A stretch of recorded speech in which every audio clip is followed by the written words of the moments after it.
Hello, hello. সালামালাইকুম আপা। হ্যাঁ, ওয়ালাইকুম সালাম। বলো কি?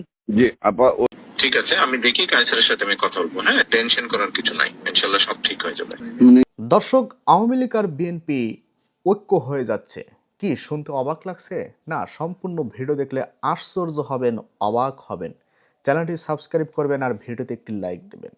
দর্শক, নির্বাচন সামনে যতই ঘনিয়ে আসছে ততই আওয়ামী লীগ আর বিএনপি একাকার হয়ে যাচ্ছে, এবং কেউ কেউ কথাও বলছে যে তারেক রহমান ফোন দিয়ে শেখ হাসিনাকে সান্ত্বনা দিয়েছে।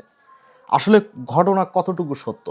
তবে অ্যানালাইসিস করে দেখা যাচ্ছে যে সারা বাংলাদেশে আওয়ামী লীগ আর বিএনপি মানে একাকার হয়ে যাচ্ছে। কেন কেন তারা ঐক্য গঠন করতেছে? কারণ আছে এখানে, মানে দুইটা।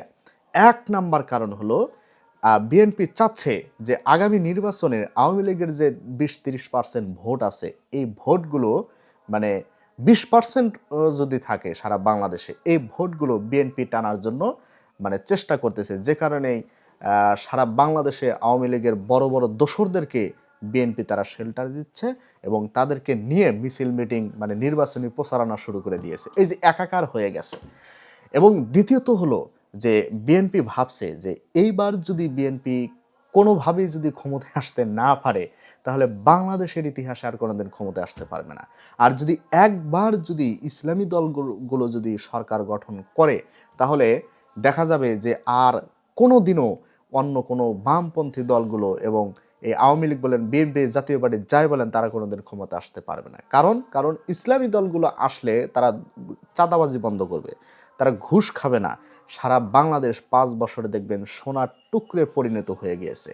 সে কারণে বিএনপি কিন্তু মানে তাদের মাথা খারাপ হয়ে গিয়েছে।